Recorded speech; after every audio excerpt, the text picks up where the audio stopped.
terrorista Cesare Battisti já chegou à Itália, onde foi condenado na década de 70 por 4 assassinatos e agora deve cumprir prisão perpétua.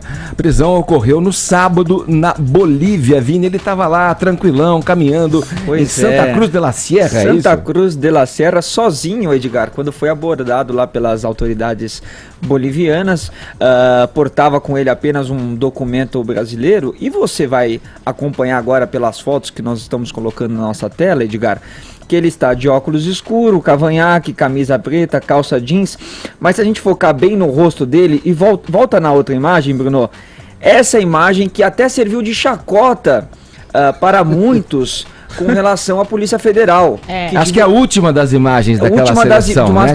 De cerca de 20 imagens que a Polícia Federal divulgou, mostrando quais seriam os possíveis disfarces de Cesare Battisti. E esse era um dos possíveis disfarces. Então você vai acompanhar agora na outra foto, que é como ele foi encontrado lá na Bolívia, que é muito parecido com o retrato que a Polícia Federal divulgou. Portanto, agora Cesare Battisti já está na Itália. O avião pousou por volta das 8h45 da manhã. Nós acompanhamos aqui também pelas imagens o momento exato em que o Cesare Battisti sai do avião lá em Roma e foi encaminhado já para um presídio na periferia de Roma, onde ele foi conduzido, Edgar. Ô Vini, chegou a falar-se aí da possibilidade desse Cavanha aí ser postiço. O cara chegou na Itália ainda com o Cavanha, será que é? Será que é? É bem colado. Postiço, cara? A cola... Eu não sei. Super bonder, Tem né? que esperar a cola vencer para poder tirar o Cavanha. É tanto suspense que envolve, né, o caso Cesare Battisti, né, Edgar? E agora finalmente chegamos aí ao final dessa novela que durou 37 anos, uma novela que envolveu aí drama, suspense, terror, um pouco de humor também, né, de tantas reviravoltas que teve o caso Cesare Battisti, como você bem falou, que foi condenado à prisão perpétua na Itália pelos 4 assassinatos na década de 70, considerado terrorista pelas autoridades italianas, mas desde que saiu de lá viveu no México, viveu na França e mais recentemente no Brasil, onde ele estava desde 2004.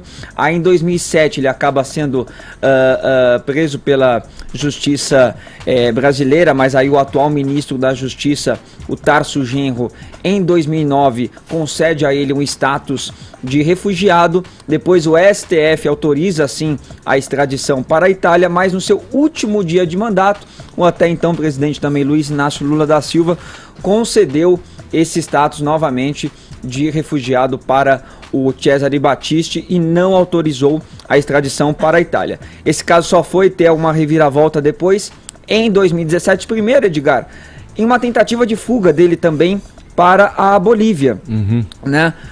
E ele acabou sendo preso em um táxi, estava ali com cerca de $6.000, alguns euros também. Aí ele foi preso, conseguiu sair novamente com o uso de uma tornozeleira eletrônica, aí tirou a tornozeleira, aí depois teve o pedido novamente da justiça italiana pela extradição, e aí foi que o ministro do STF, o Luiz Fux, revogou uma liminar dele mesmo, né, para deixar nas mãos do até então presidente Michel Temer, e aí o Temer finalmente assinou essa extradição aí do Cesare Battisti para a Itália. Ele acabou fugindo e agora se descobriu que ele estava na Bolívia. E ontem, Edgar, ele foi preso no sábado à noite, e ontem tinha todo um impasse, toda uma indecisão se ele voltaria para o Brasil, que era um desejo do governo Bolsonaro, foi uma promessa de campanha do Bolsonaro, inclusive, né, a extradição do Cesare Battisti, era um desejo dele, um desejo também do ministro da Justiça,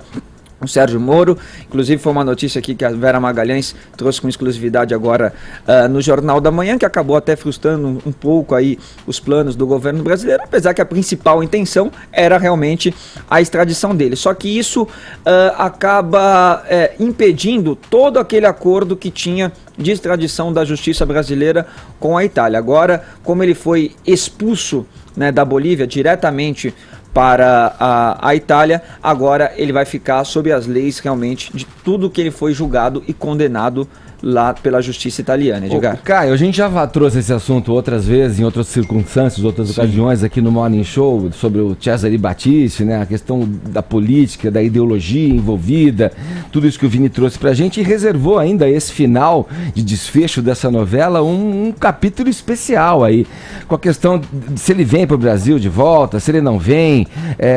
Aqui o entendimento, como no Brasil não tem a prisão perpétua, o entendimento de alguns juristas é de que isso poderia acabar protelando ainda, dificultando, né, o envio, né, e a extradição dele daqui do Brasil. Por isso, acho que chegaram num acordo e foi direto da Bolívia. Como é que você viu esse desfecho final, a captura dele lá com o cavanhaque, que a Polícia Federal já tinha previsto ali, quando anunciou ali e publicou algumas fotos de possíveis disfarces do Cesare Battisti? Eu acho que o importante numa situação dessa é a gente procurar analisar a situação sob a ótica das vítimas, né? Ontem a Rede Globo trouxe o depoimento aí emocionado de uma das vítimas que teve aí a sorte, entre aspas, de sobreviver, né, a esse assassino sanguinário terrorista. É muito importante falar isso, né? Ele foi condenado por 4 homicídios, né, de 4 trabalhadores, certo? E ele deixou esse pré-adolescente, né, nos anos 80 ou 70, aliás, paraplégico por toda a vida, né? Então, o filho do joalheiro. Sim. Porque a intenção inicial dos proletários armados pelo comunismo era justamente mirar em autoridades. Só que, quando eles cometiam outros crimes para se capitalizar, então assaltos a joalherias e tal, e deixavam testemunhas, depois eles tinham que voltar nesses lugares e sair assassinando as pessoas, inclusive as pessoas que denunciavam o grupo, né? Então, assim, é uma coisa absolutamente subversiva. É importante falar sobre o Cesare Battisti, que ele já era bandido antes de ser cooptado pela célula comunista. A carreira dele no crime começa aí com 18 anos, ele já foi preso por assalto, né? Depois sequestro, só depois que ele vai se envolver aí com esse grupo radicalizado. Agora, acima de tudo, o importante, assim, a gente fica muito feliz de levar, ainda que de forma tardia, justiça para as vítimas lá na Itália, mas um lado positivo de toda essa história do Cesare foi vamos dizer assim, dar uma incendiada no debate sobre terrorismo. Olha quanta coisa que a gente está discutindo aqui. Hoje mesmo, o senador Lazier Martins deu uma entrevista para o Jornal da Manhã, falando sobre a lei antiterrorismo, que foi parcialmente vetada pela Dilma Rousseff, e que por isso, hoje em dia, é uma lei inócua, né? Essa lei será revisitada, certo? Para quê? Para incluir o tipo de atitude, o tipo de atividade que está sendo praticado lá no Nordeste, lá no Ceará, né, como terrorismo. A gente falou aqui também, olha quantas coisas conectadas, né, sobre o Marighella, sobre o filme do Wagner Moura na semana passada, né? Então, inclusive discutindo o uso de dinheiro público da Lei Rouanet para exaltar terrorista. O Marighella, autor do Manual do Guerrilheiro Urbano, é o que tem uma similaridade maior com o Cesare Battisti. E olha só, por exemplo, algumas citações do livro dele, ó. Ele é contra eleições, redemocratização, reformas constitucionais e outras bobagens desenhadas para confundir as massas e fazê-las parar a rebelião revolucionária. O que o manual também fala? O guerrilheiro urbano tem que se fazer mais agressivo e violento, girando em torno da sabotagem, do terrorismo, das expropriações, dos assaltos, dos sequestros, das execuções. Então, assim, mais de 3 milhões de reais de dinheiro público vão ser usados para financiar uma obra do Wagner Moura de exaltação a esse terrorista. E surpreende, né? O Augusto Nunes, o nosso grande jornalista aqui da Jovem Pan, ele ensina o seguinte, que é na política externa que a esquerda revela sua verdadeira face. Você pega aí o tweet do presidente do PSOL, né, comentando sobre o Cesare Battisti, olha o absurdo que ele fala. Conheci Cesare Battisti e li muito sobre o processo que levou à sua condenação. Acredito que 99% das pessoas que o condenam o fazem porque desconhecem os detalhes do processo ou porque odeiam ativistas de esquerda.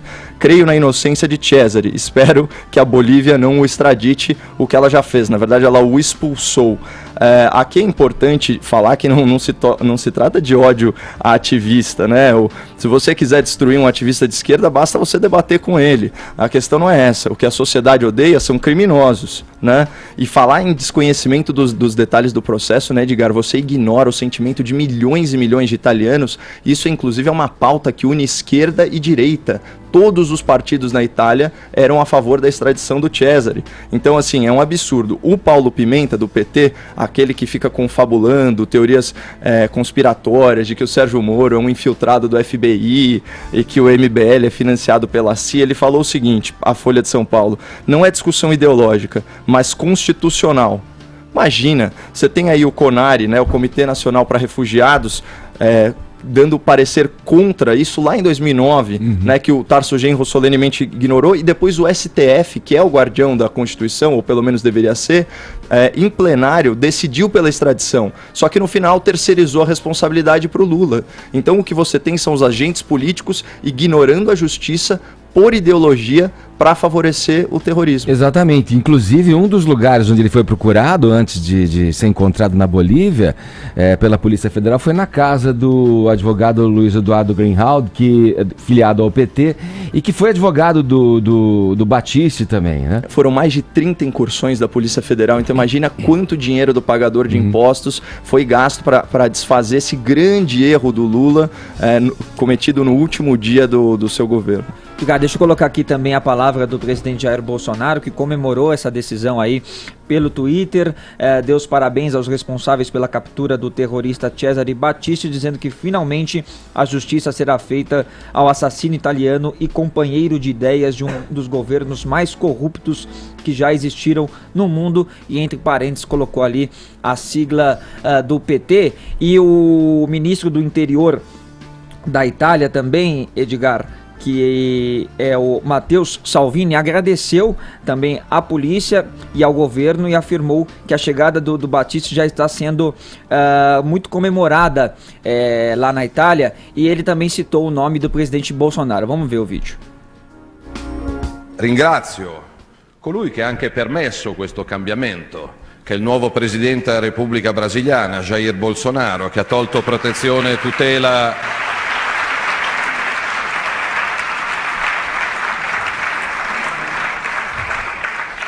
perché questo è un assassino, questo non è uno scrittore, un ideologo. Leggendo qualche giornale sembra che si tratti quasi di un filosofo, di un libero pensatore. Io ringrazio gli uomini delle forze dell'ordine che hanno fatto questo grande regalo a 60 milioni. E você vê que ele fala ali, né, Edgar, em escritor, porque aqui no Brasil o Cesare Battisti chegou a escrever alguns livros, sim, né?